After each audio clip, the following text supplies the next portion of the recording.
has earned the chastisement.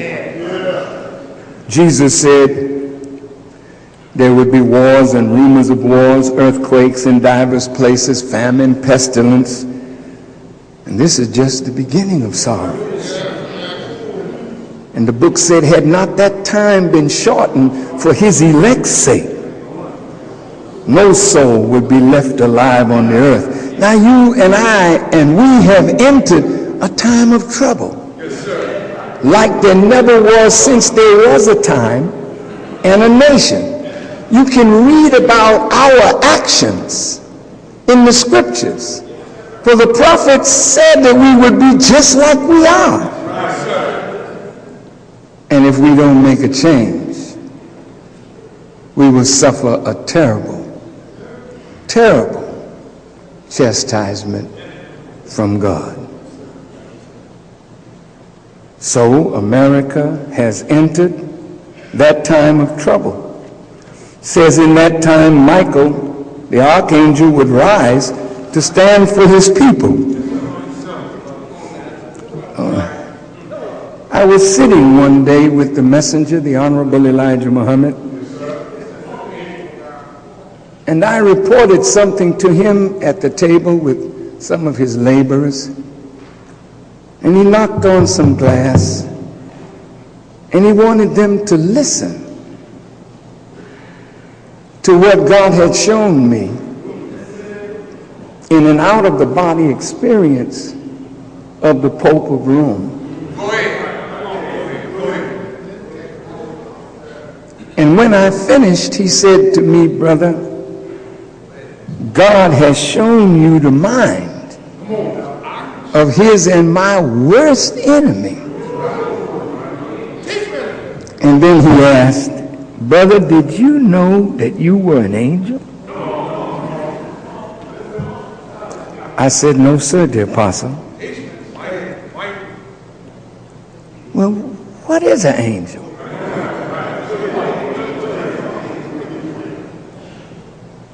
It's a messenger. Especially a messenger of God.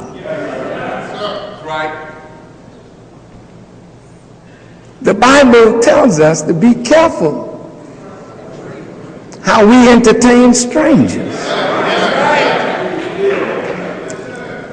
For we may be entertaining angels unaware.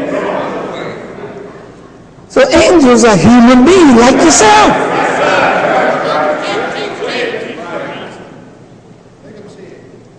Well, I never paid it much attention.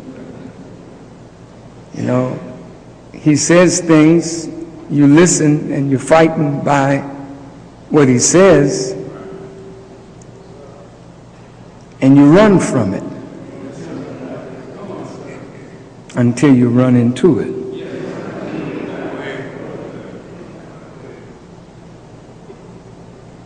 America has earned destruction. We have 135 countries where America has soldiers. Out of 192 countries on the earth, America has soldiers in 135. She has bases in most of these countries. Did you know that America has gone throughout the world threatening nations with a pullback of military assistance and other forms of aid unless they signed a document saying that they will never bring an American citizen before the International Criminal Court?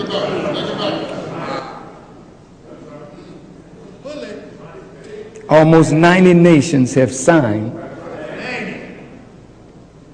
that document. Why would America not want people to bring her citizens before an international criminal court? And then he asked, brother, did you know that you were an angel? Malcolm X was Louis Farrakhan's mentor, his teacher in the Nation of Islam. They believed that the white man was evil, that the black and white races should live separately. When Malcolm X revealed publicly that Elijah Muhammad, the leader of the Nation of Islam, was guilty of impregnating several of his teenage secretaries in direct violation of his own preachings of no sex outside marriage, Farrakhan was outraged, and he wrote that Malcolm was, quote, worthy of death. On February 21st, 1965, as Malcolm spoke in New York City's Audubon Ballroom, members of the Nation of Islam opened fire, killing him in front of hundreds of his supporters. Malcolm's wife and children were there, including Atala Shabazz, Malcolm's eldest daughter. She was 6 at the time. As you'll see on 60 Minutes this Sunday, Minister Farrakhan met Atala Shabazz for the first time in front of television cameras. And Farrakhan acknowledged his role in Malcolm's assassination. I wish that Malcolm X were alive today and not dead. Yes, it is true that black men pulled the trigger. We cannot deny any responsibility in this. Where we are responsible, where our hands are a part of this, we beg God's mercy and forgiveness. What did you expect to come out of this conversation? What did you hope would come? I genuinely hope that perhaps a healing can come to Miss Shabazz and her family. As I may have been complicit in words that I spoke. Frankly, it has been a well-known fact, though only in the form of rumor, that there has been a great deal of apprehension at my being out of the black Muslim movement on the part of the black Muslims themselves. And I had stated in a newspaper article about an effort to take my life back in January, and at that time the Muslims denied it. In fact, they tried to make it appear to my brother that I was insane. But on a program in Chicago called Hotline, this moderated by Wesley South, John Ali, the national secretary, admitted, I think it was Wednesday or Thursday, one of these days last week, that they absolutely were going to kill me. Why are they threatening your life? Well, primarily because they're afraid that I will tell the real reason that I'm out of the black Muslim movement, which I never told. I kept to myself. But the real reason is that Elijah Muhammad, the head of the movement, is the father of 8 children by 6 different teenage girls, 6 different teenage girls who were his private personal secretaries. 4 of them had 1 child apiece by him. 2 of them had 2 children, and one of those 2 is pregnant right now in Los Angeles, where they're his 3rd child. And the one who first made me aware of this was Wallace Muhammad, Mr. Muhammad's son. And it was their fear that if I remained in the black Muslim movement, and this came into the knowledge of his followers, that they would leave him and follow me. So a plan immediately was set in motion to take me down, put me out, and the statement that I allegedly made, or not that I allegedly made, I did make it, the statement that I made about Kennedy was used as a pretext to take me down. But in reality, it was because I had come to New York and told Joseph, the captain in New York, and the secretary and the minister in Boston about these children that Mr. Muhammad had.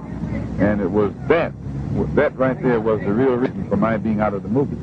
Did you get out of? What will you take to protect yourself from this threat? I take no steps. I have a rifle. If anybody comes to my house without a good reason, I intend to try and use it, and that's all.